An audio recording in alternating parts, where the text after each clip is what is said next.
Yung mga bossing ko, nakapamalingki na ako. Ito yung pinapakain ko sa tawag namin dito sa Pampanga, balsa, isda. Ayan. 200 ang kilo ngayon. Almost ano to, 16 kilos. Ayan, ganyan kalalaki. Ayan. Tapos, titurutuhin ko ng konti. Tapos, ayan sila. Diyos ko po. Excuse me po. Ito. Paano nila saluyot. Ayan, pagkain nila paghapon. Ito yung pinaka-dinner nila. Pag umaga naman, kahit e-balls lang. Kaya yung wet food.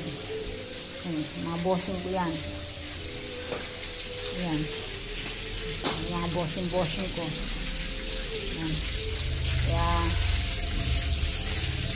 linisin ko sila tas kakalis. Meron kasi silang kaliskis eh. Ayan, lang. Konting na-share ko lang. Yung mga pinapakain ko sa mga ginakis ko. Ayan, sa mga alaga ko. Ayan.